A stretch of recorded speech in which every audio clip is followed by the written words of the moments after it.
Hello, everyone, and thank you for joining us today for HashiCorp Virtual Days. My name is Peter Murphy, and I work at HashiCorp. I'm based in Sydney. I'm excited for today because this webinar actually started out as an Asia-Pacific event, but has become a truly global event with over 1,500 people now registered from over 40 countries. So very exciting, and thanks again for everyone for joining. I first want to note that this session is being recorded, and a link to the recording will be sent out to everyone who registered after post-processing. I'd also like to take this opportunity to acknowledge our sponsors of HashiDay Sydney, which was due to run today, and we are hoping to reschedule later in the year. So today we're going to talk about how HashiCorp can help you to automate and accelerate your cloud migration journey securely across dynamic infrastructure.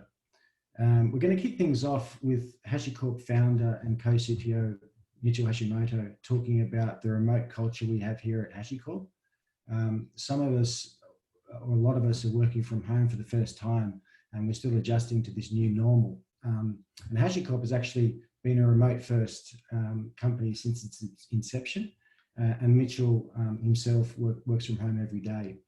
So we thought it'd be good to first hear from him on what he's learned over the years from scaling HashiCorp as a remote first company to nearly 1,000 employees we have today.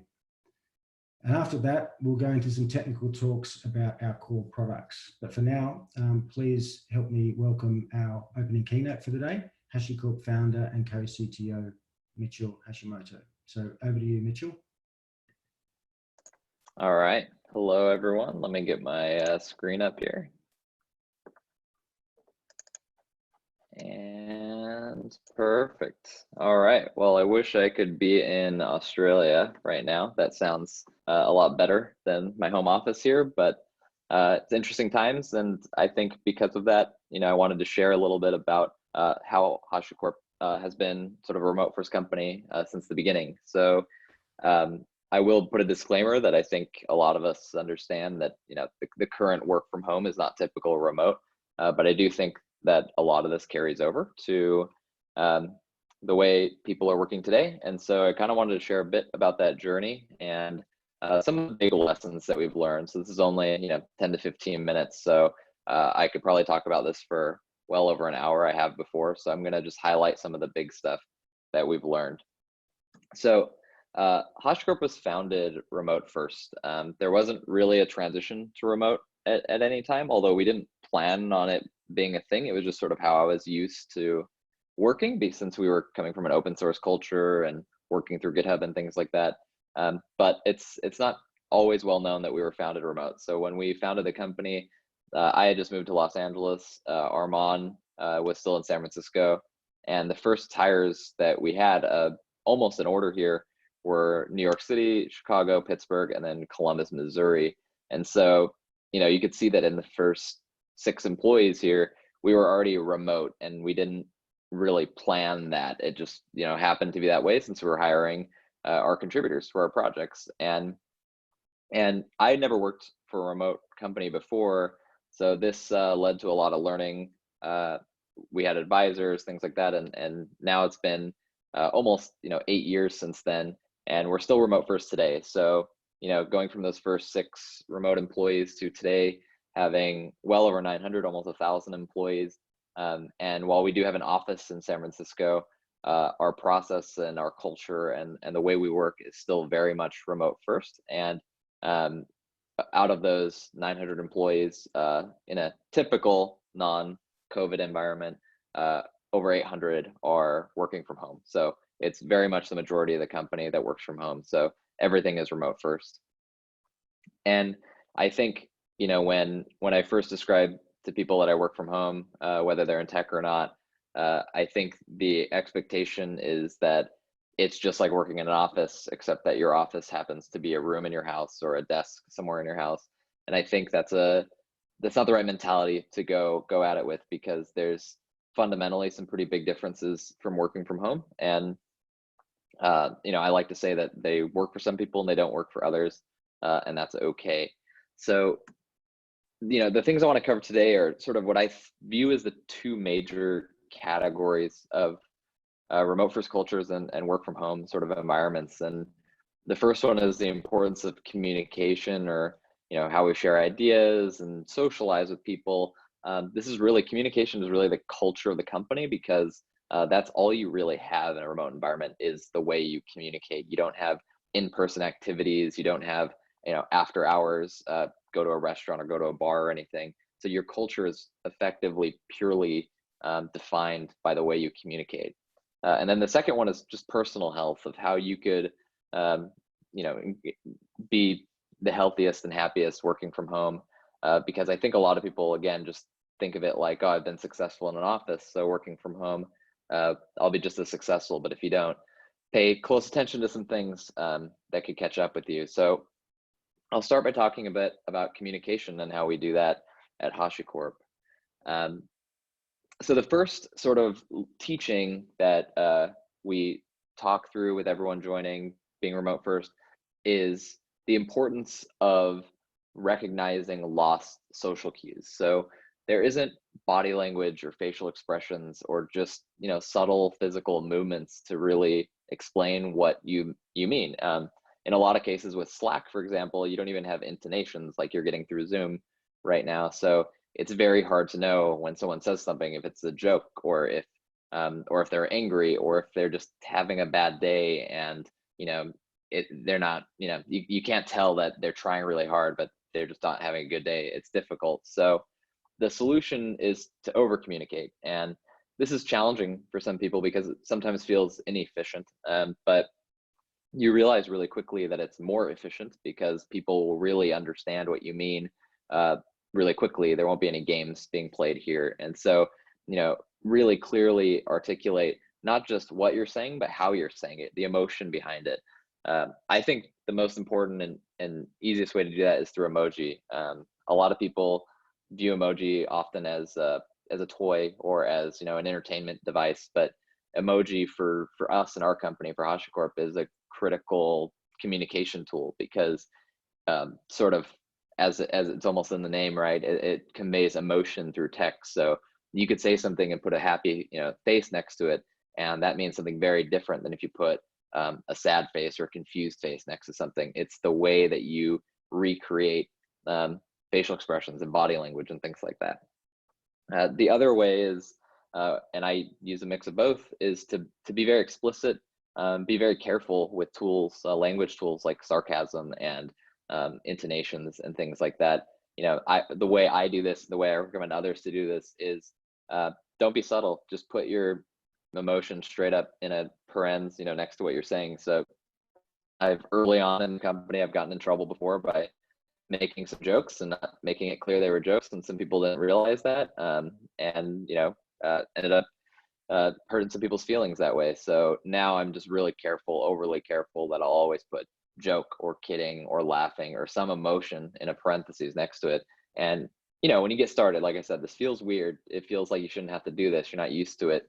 When you're talking, you would never ever say something like this, but it really helps people understand what's going on.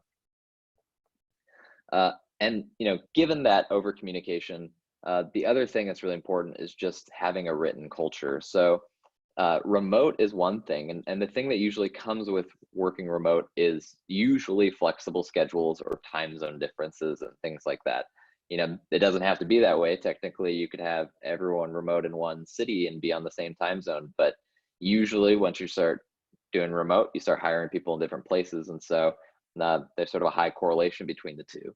And because of that, being able to write everything down and share knowledge is really important, because real-time discussions, synchronous discussions like Zoom and Slack assume what I call this privilege of presence. It assumes that the person on the receiving end has the privilege of being there, whether physically, on the call, or even mentally.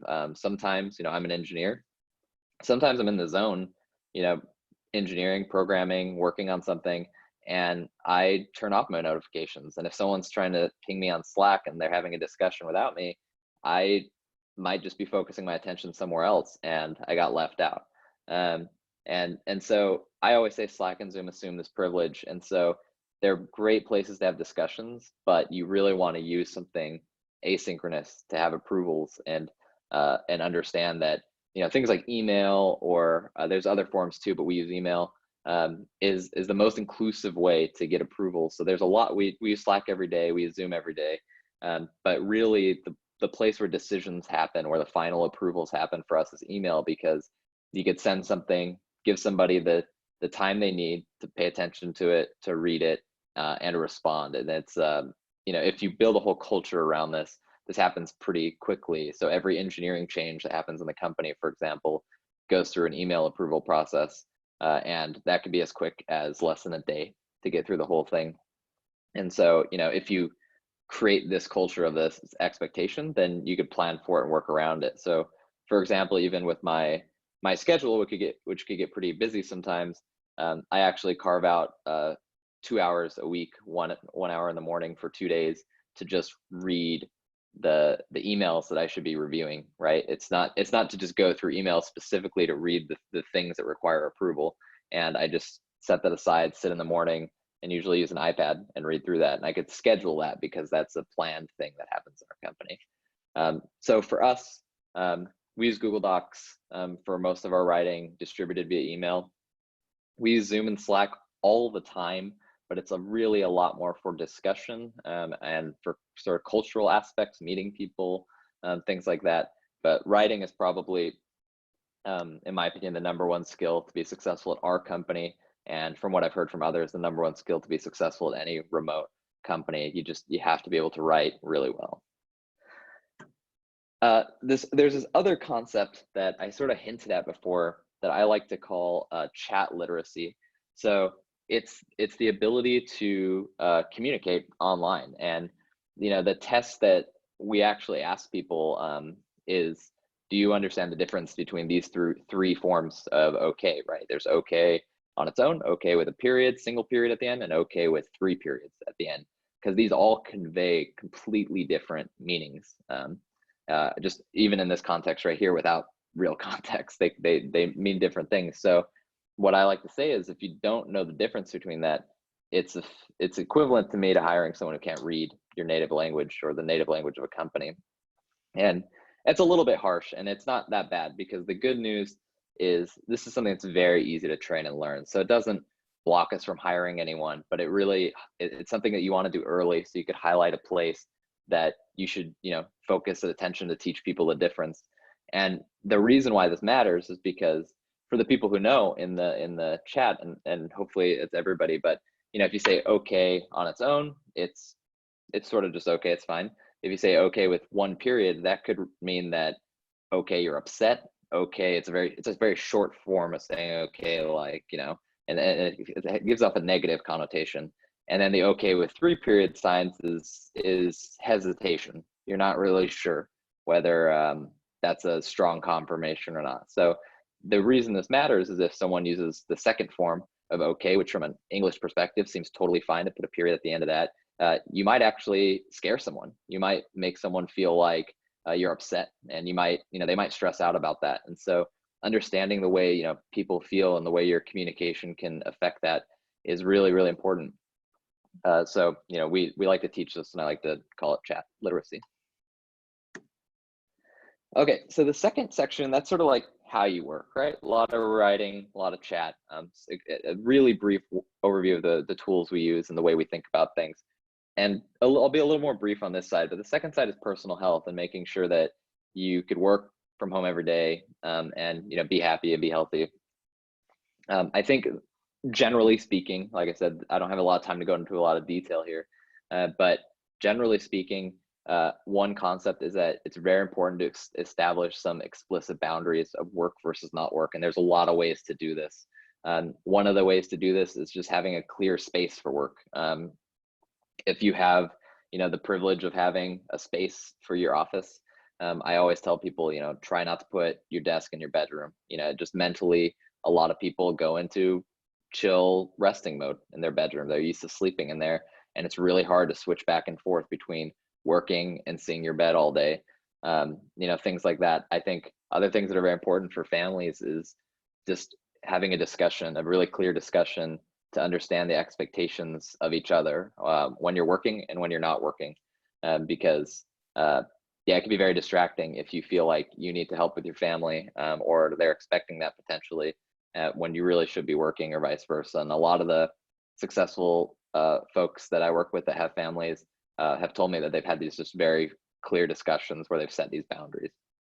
I know a lot of our employees actually have, like, they've more or less trained their kids in a way to know that, if the door is closed to the office, mommy or daddy is working and they don't go in. And there's just little things like that are really important as you go on.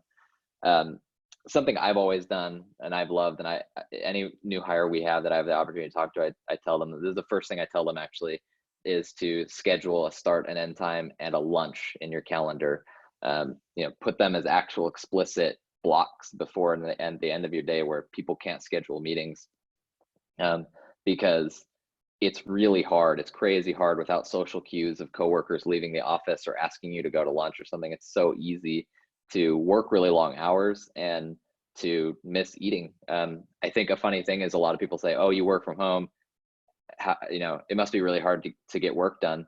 And it's almost the opposite, right? It's really hard to not get work done because it's really hard to get your mind off of work when you're used to that mode in your house. So I always say this, the blocks are not like, you need to be reasonable, right? If your team can only have a meeting at this one time a day and it's your lunchtime, like, move it by an hour or something. I do that, but always put that out there, so at least it's a discussion. Like, do we really need to meet then? This is my lunchtime, or this is when I eat with my kids or something. But establish these boundaries. They're super important. And then the second thing is, if you have the ability, if your company provides you some sort of budget, HashiCorp provides a small budget for this to the employees, invest in your office. Little things go a really long way. So just improving your speaker system, getting a better monitor, getting a better chair. Those are the smaller things you could do that really add up and go a long way.